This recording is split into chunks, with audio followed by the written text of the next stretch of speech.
برائے خشنودیہ محمد وآل محمد وآباد بلند صلوات.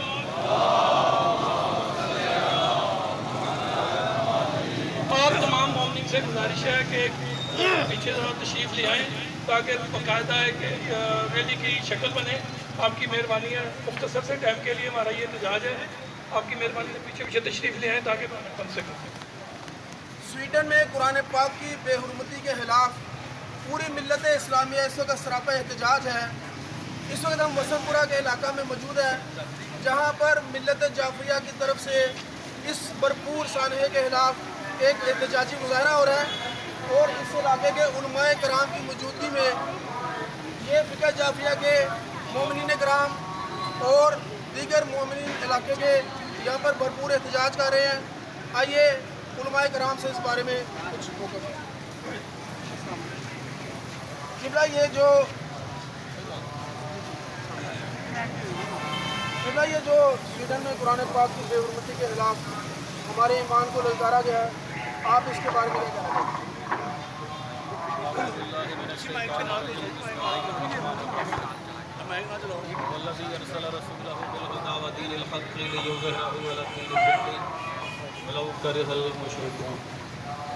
اللہ تبارک و تعالیٰ اپنے لارب کتاب میں ارشاد فرما رہا ہے کہ وہ ہستی ایسی ذات ہے کہ جس نے رسول کائنات کو حق و حقانیت کے ساتھ بھیجا اور اپنے دین کو غالب کرنے کے لیے اسباب مہیا کرنے کے لیے بھیجا.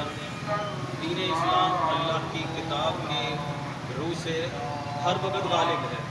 اس کو غالب کرنے والا خود خداوند متعال ہے. یہ کتاب کو جلانے سے یا کاغذ کو جلانے سے قرآن کی تعلیمات جو ہیں وہ جل نہیں جاتی ہیں، لیکن انسان کی شکست جو ہے وہ سامنے آتی ہے. حقیقت ایسی ہے کہ ایک زمانہ تھا کہ جب قرآن پر پابندی تھی تو لوگوں نے کہا کہ ہم قرآن کو جلا دیں گے، لیکن جب جلا دیں گے تو ان کی تعلیمات ختم ہو جائیں گی.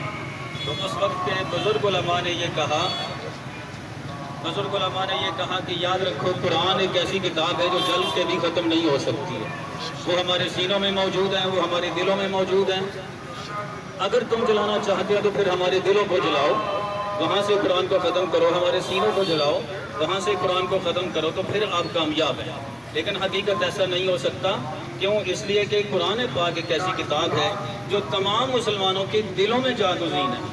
کبھی بھی ایسا نہیں ہو سکتا کہ اس کتاب کو جلانے سے، اس کی بے حرمتی کرنے سے تعلیمات قرآن جو ہیں وہ ختم ہو جائیں. حقیقت تو یہ ہے کہ قرآن پاک جو ہے وہ ایک جاویدانی کتاب ہے اور لاریب کتاب ہے. اس کا دعویٰ ہے کبھی بھی اس کی تعلیمات جو ہیں وہ ضائع نہیں ہو سکتی ہیں. لیکن انسان اپنی شکست کو تسلیم کرنے کے لیے علم کے مقابلے میں نہیں لانا چاہتا، تو پھر جو ہے وہ ایسے ہتھ کنڈے استعمال کرتا ہے.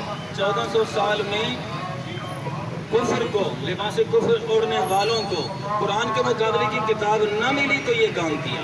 لیکن اس کتاب کی وجہ سے، جو جلانے کی وجہ سے تعلیمات قرآن اب بھی زندہ ہیں، پر تعلیمات قرآن جو ہے وہ صبح قیامت تک زندہ رہے گی. خداوند متعال ہم سب کو قرآن تعلیمات پر عمل کرنے کی توفیق عطا فرمائے. آپ کی مہربانی محمد سارا میں ختم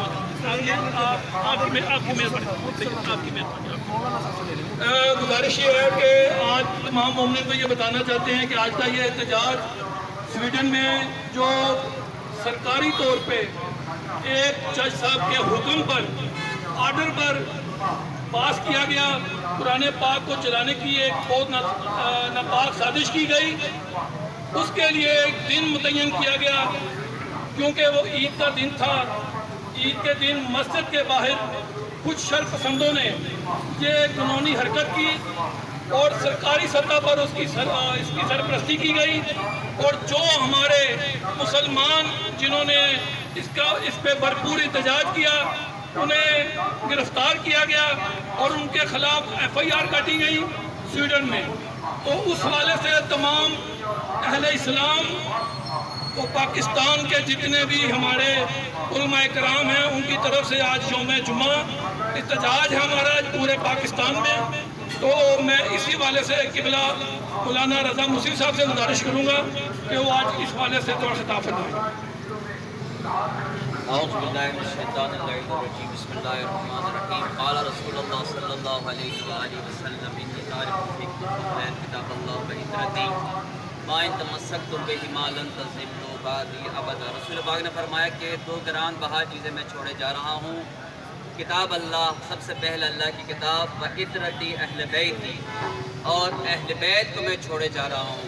عزیزان محترم، بڑے افسوس سے کہنا پڑتا ہے کہ ہم مسلمان ہونے کے ناطے قرآن کو ہم نے بالائے طاق رکھا، محجور کیا. قرآن کا ترجمہ نہیں پتہ، قرآن کی تفسیر کے بارے میں نہیں پتہ، تو قرآن جو ہے اس کو ہم نے ترک کیا اور اہل بیت علیہ السلام کی زندگی، مظلومانہ زندگی گزاری. تو میں آپ لوگوں سے سوال کرنا چاہتا ہوں کہ کل قیامت کے دن ہم رسول پاک کو کیا جواب دیں گے؟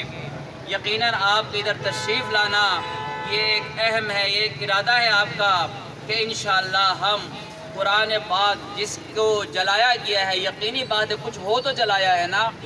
اگر کوئی عام کتاب کو نہیں جلایا، اور قرآن ہمیں یہ اجازت بھی نہیں دیتا کہ ہم کسی کو برا بلا کہیں، کسی کے خداؤں کو کچھ کہنے کی ہمیں اجازت نہیں ہے، مبادا ایسا نہ ہو کہ وہ تمہارے حقیقی خداؤں کو برا بلا کہے. بہرحال ہم یہ دعا کرتے ہیں سویڈن میں جو کچھ ہوا ہے، پروردگار ان کو ہدایت عطا فرما، اگر ہدایت کے قابل نہیں نیست و نابود فرما، اور یہ عہد کریں کہ آج کے دن ہم قرآن اور اہل بیت علیہ السلام سے متمسک رہیں تاکہ رسول پاک اس حدیث کے مطابق کبھی ہم گمراہ نہ ہو جائیں. والسلام علیکم ورحمۃ اللہ.